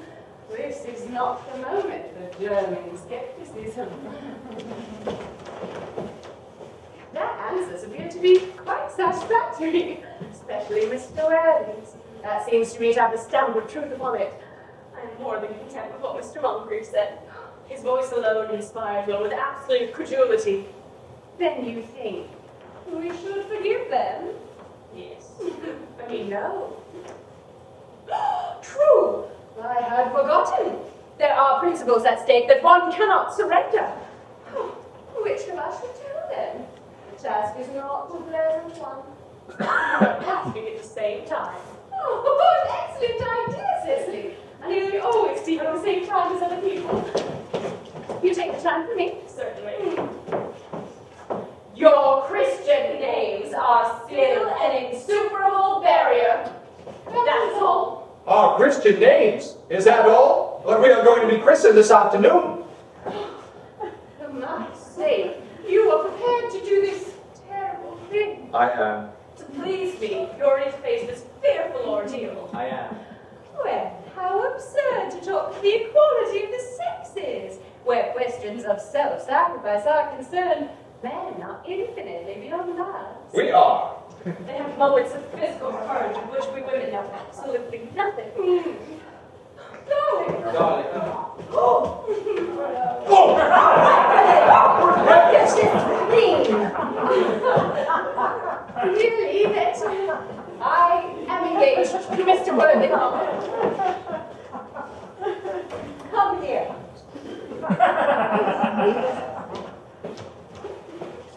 Sit down! Sit down now! Hesitation of any kind is a sign of mental decay in the young, of physical weakness in the old. Apprised, sir, of my daughter's sudden flight by her trusty maid, whose confidence I purchased by the means of a small coin, I followed her at one priced luggage train. Her unhappy father is, I am glad to say, under the impression that she is attending a more than usually lengthy lecture by the University Extension Scheme on the influence of a permanent income on thought. I do not propose to undeceive him. Indeed, I have never undeceived him on any question. I will consider it wrong. But of course, you will clearly understand that all communication between yourself and my daughter must cease immediately from this moment on this point, oh, and indeed on all points. I am firm. I am engaged to be married to Gwendolin, Lady Bracknell. You are nothing of the kind, sir. And now, as regards Algernon! Yes, Aunt Augusta. May I ask if it is in this house that your invalid friend Mr. Bunbury resides? Bunbury? Oh, no. Bunbury doesn't live here. In fact, Bunbury's dead. Dead? Oh, when did Mr. Bunbury die? His death must have been extremely sudden. Oh, yes, I killed him this afternoon. I mean, poor Bunbury died this afternoon. What did he die of? Oh, he was quite exploded. Oh, exploded! Oh, was he a victim of a revolutionary outrage? I was not aware that Mr. Bunbury was interested in social legislation. If so, he's well punished for his stupidity. No, Aunt Augusta. What I mean is, Bunbury, well, he was found out. I mean, poor Bunbury's doctors found out that Bunbury could not live. And so, Bunbury died. He seemed to have had great confidence in the opinion of his physicians. I'm glad, however, that he has finally made up his mind at last to some definite course of action and acted under proper medical advice. And now that we have gotten rid of Mr. Bunbury, may I ask Mr. Worthing, who is that young person whose hand my nephew Algernon seems to be holding in a peculiarly unnecessary manner? That lady is Miss Cecily Cardew, my ward. Cecily and I are engaged to be married, Dr. Gusta. I beg your pardon. Mr. Moncrieff and I are engaged to be married. I do not know if there is anything peculiarly exciting in the air of this particular part of Hertfordshire, but the amount of engagements that go on seems to be considerably higher than the proper average that statistics have laid down for our guidance. I think a preliminary inquiry on my part would not be out of place.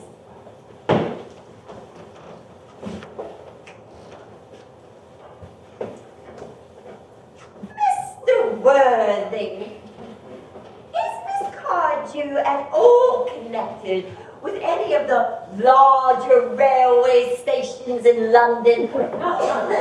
I merely desire information. Until yesterday, I had no idea that there were any families or persons whose origin was a terminus. Miss Cardew is the granddaughter of the late Mr. Thomas Cardew of 149 Belgrave Square, SW, Gervais Park, Dorking, Surrey, and the Sporran, Fifeshire, NB. Oh, that is satisfactory. 3 addresses always inspire confidence, even in tradesmen. But what proof provide their authenticity? I have carefully preserved the court guides of the period. They are open to your inspection, Lady Brown. I've known strange errors in that publication. Miss Cardew's family solicitors are Messrs. Markby, and Markby. Markby, and Markby. A firm of very highest position in their profession. Indeed, one of the Mr. Markbys can be occasionally seen at dinner parties. So far, I am satisfied. How extremely kind of you, Lady Bracknell. You will be pleased to hear I have also in my possession certificates of Miss Cardew's birth, baptism, whooping cough, registration, vaccination, confirmation, and the measles, both the German and the English variety. A life crowded with incidents, I see, though perhaps a little bit too exciting for a young girl. I myself am not in favor of premature experiences. Gwendolyn, the time approaches for our arrival, for our departure. We haven't a moment to lose.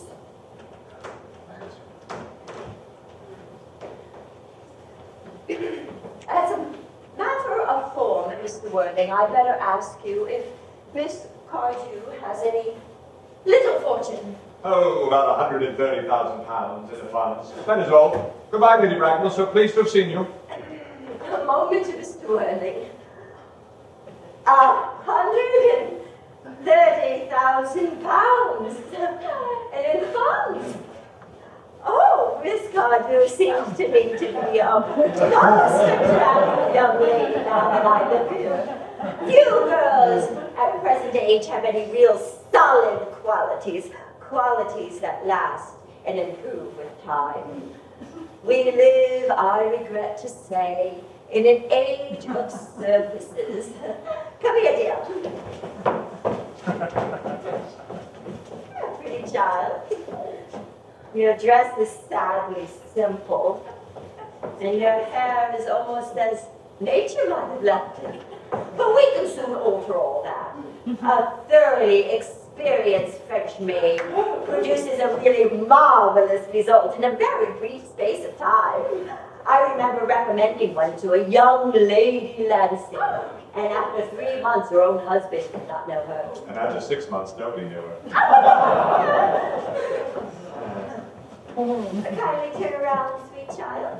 No, the side view is what I want. Oh, just as I expected. There are distinct social possibilities in your profile. The two weak points of our age are its want of principle and its want of profile. Which is a little higher here. Yes, fashion largely depends upon how the chin is worn. They're worn very high just at present.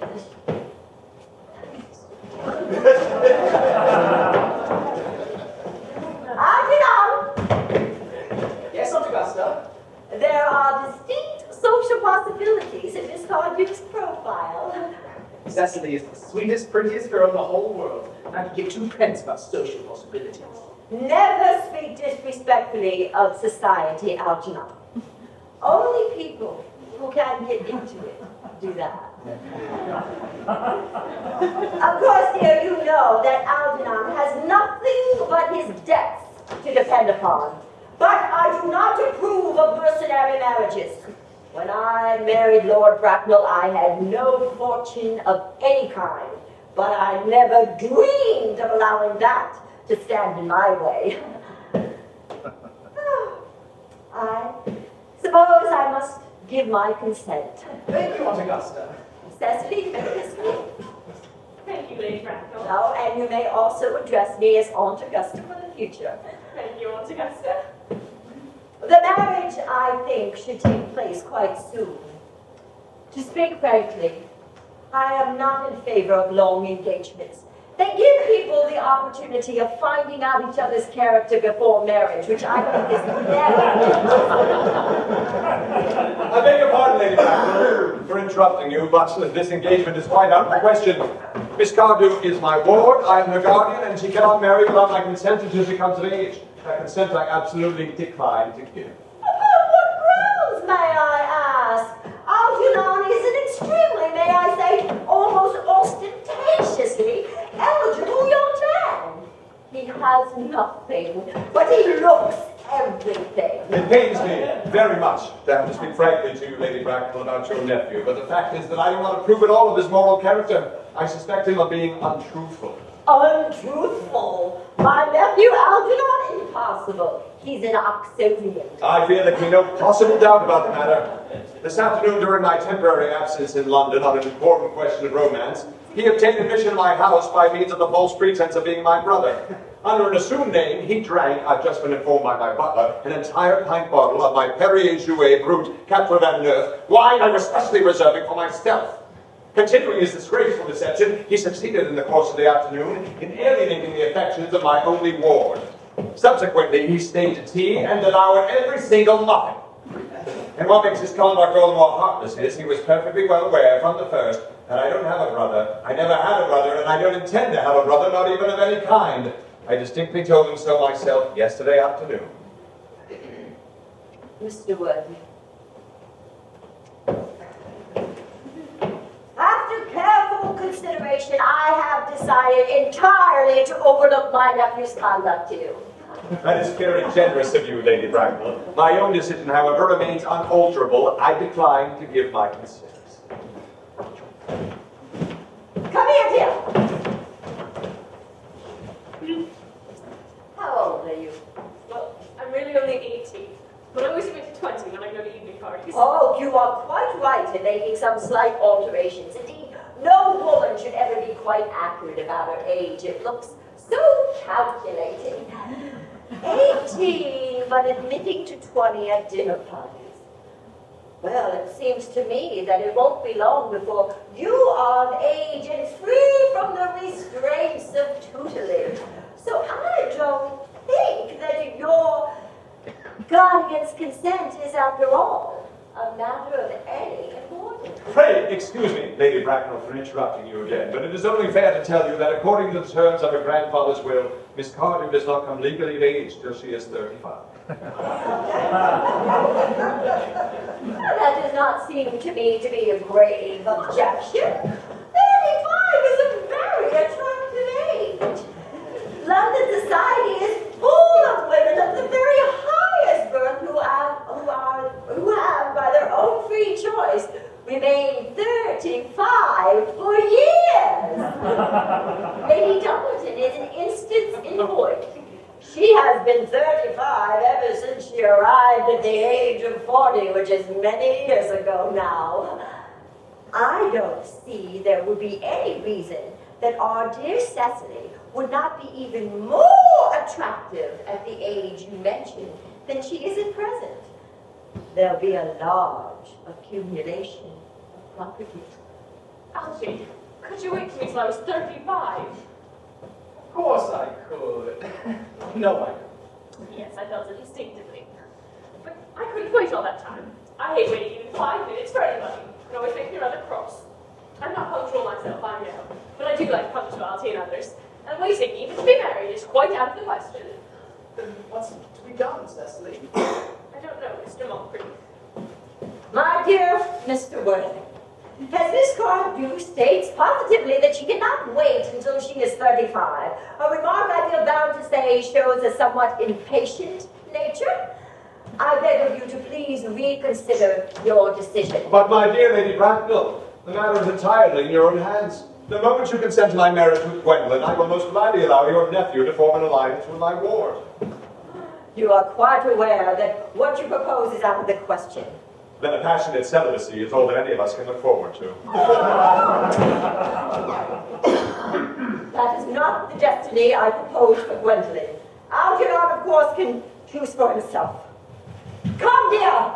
We've already missed 5, if not 6 trains. To miss any more might expose us to comment on the platform. Well, everything is quite ready for the christenings. The christening, sir! Is that not somewhat premature? But both of these gentlemen have expressed a desire for immediate baptism. At their age, oh, the idea's grotesque and irreligious. Algernon, I forbid you to be baptized. I will not hear of such excesses. Lord Bracknell would be very displeased if he learned that this is the way in which you wasted your time and money. Am I to understand that there are to be no christenings at all? I don't think that as things are now, it would be of much practical value to either of us, Dr. Chasuble. I am grieved to hear such sentiments from you, Mr. Wilde. They favor of the heretical views of the Anabaptists. Views which I have completely refuted in 4 of my unpublished sermons. However, as your present mood seems to be one peculiarly secular, I will return to the church at once. Indeed, I have just been informed by the pew opener that for the last hour and a half, Miss Prism has been waiting for me in the vestry. Miss Prism! Did I hear you mention Miss Prism? Yes, Lady Bracknell, I am on my way to join you. Oh, pray allow me to detain you for a moment. This might prove of vital importance to Lord Bracknell and myself. Is this Miss Prism a female of the repellent aspect, remotely connected with education? She is the most cultivated of ladies and the very picture of respectability. Oh, it's obviously the same person. May I ask what position she holds in your household? I am a celibate, madam. Miss Prism, Lady Bracknell, has been for the last 3 years Miss Cardew's esteemed governess and valued companion. In spite of what I hear of her, I must see her at once. Let her be sent for. She approaches. She's not. Oh, you expected me in the vestry, dear Pen, and I've been waiting for you there for an hour and 3/4. Prism! Come here, Prism!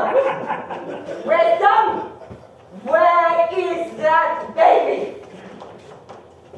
28 years ago, you left Lord Bracknell's house, number 104 Upper Grosvenor Street, in charge of a perambulator that contained a baby of the male sex. You never returned. A few weeks later, after the elaborate investigations by the Metropolitan Police, the perambulator was discovered, standing by itself at midnight in a remote corner of Bayswater. Bayswater. It contained a manuscript of a 3-volume novel of a more than usually revolting sentimentality. But the baby was not there. Prism! Where is that baby? Lady Bracknell, I admit with shame that I do not know. I only wish I did. The plain facts of the case are these. On the morning of the day you mentioned, a day that is forever branded on my memory, I prepared as usual to take the baby out in its perambulator. I had also with me a somewhat old but capacious handbag in which I had intended to place the manuscript of a work of fiction that I had written during my few unoccupied hours. In a moment of mental abstraction for which I can never forgive myself, I deposited the manuscript in the bassinet and placed the baby in the handbag. But where did you deposit the handbag? Do not ask me, Mr. Worthing. Miss Prism, this is a matter of no small importance to me. I insist on knowing where you deposited the handbag that contained that infant. I left it in the cloakroom of one of the large railway stations in London. Which railway station? Victoria, the Brighton line. I must retire to my room for a moment. Gwendolyn, wait here for me. You're not too long. I'll wait for you on my life. What do you suppose this means, Lady Bracknell? Oh, I dare not suspect, Dr. Chasuble. I need hardly tell you that in families of high position, strange coincidences are not supposed to occur. It's hardly considered the thing. Oh, That's extremely elevated. Sorry, I'm very emotional, take it. noise is extremely unpleasant. It sounds as if he's having an argument. I dislike arguments of any kind. They're always vulgar and often convincing. It seems to have stopped now. I wish you would arrive at some conclusion. This suspense is terrible. I hope it lasts. Is this the handbag, Miss Prism? Examine it carefully before you answer. The happiness of more than one life depends on your answer. It seems to be mine. Yes, here is the injury it received through the upsetting of a Gower Street omnibus in younger and happier days. Here's the stain on the lining, caused by the explosion of a temperance beverage. And yesterday I heard at Leamington. And here on the lock are my initials. I had forgotten that in an extravagant mood I had them placed there. The bag is undoubtedly mine. I am delighted to have it so unexpectedly restored to me. It has been a great inconvenience being without it all these years. Miss Prism, more is restored to you than this handbag. I was the baby you placed in it. You? Yes, Mother. I am unmarried. Unmarried? I do not deny that this is a serious blow, but after all, who has the right to cast a stone against one who has suffered? Cannot repentance wipe out an act of folly? Why shall there be one law for men and another for women? Mother, I forgive you. Mr. Harvey, there is some error. There is a lady who can tell you who you really are. Oh, Lady Bracknell, I hate to seem inquisitive, but would you kindly inform me who I am? I'm afraid the news I have to give you may not altogether please you. Oh. You are the son of my poor sister, Mrs. Moncrieff, and consequently, Algernon's elder brother. Algy's elder brother? Then I have a brother after all. I knew I had a brother. I always said I had a brother. How could you have ever doubted that I had a brother? Dr. Chasuble, my unfortunate brother. Miss Prism, my unfortunate brother. Gwendolyn, my unfortunate brother. Algy, you young scoundrel, you will have to treat me with more respect in the future. You have never behaved to me like a brother in all your life. Well, not before today, old chap, I must say. But I was a bit out of practice. What are you? What is your Christian name now that you've become someone else? Heavens, I'd quite forgotten that point. Your decision on the subject of my name is irrevocable, I suppose. Well, I'd never change except to my affections. No hate you. Then the question of it you cleared up at once. Aunt Augusta, a moment. At the time when Miss Prism placed me in the handbag, had I been christened already? Every luxury that money could buy, including christening, was lavished upon you by your fond and doting parents. Then I was christened, that is settled. Now what name was I given? Let me know the worst. Well, being the elder son, you were naturally christened after your father. Yes, but what was my father's Christian name? At present, I cannot recall what General's Christian name was. No doubt he had one.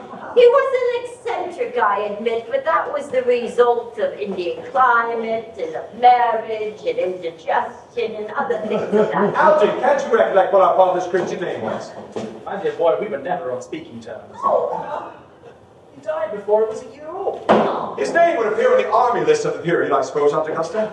Well, the general was essentially a man of peace, except in his domestic life. But I have no doubt his name wouldn't be in any military directory. The army list of the last 40 years are here. These delightful records should have been my constant study. M. Generals. Callum, Maximum, Magley. How ghastly names are. Markby, Migsby, Mobbs. Moncrieff. Lieutenant, 1840. Captain, Lieutenant Colonel, Colonel, General, 1869. Christian name, Ernest John. I always said, Gwendolyn, my name was Ernest, didn't I? Well, it is Ernest after all. I mean, it naturally is Ernest. Yes, now I do recall that the general was called Ernest. I knew there was a particular reason that I disliked the name. My own Ernest. I felt from the first you could have no other name. Gwendolyn, it is a terrible thing for a man to find out suddenly that all his life he's been speaking nothing but the truth. Can you forgive me? I can. I feel you are sure to change. My own one. Letitia. Cecily, at last. Gwendolyn, at last. Oh, my nephew, you seem to be displaying signs of triviality. On the contrary, Aunt Augusta, I now realize for the first time in my life the vital importance of being earnest.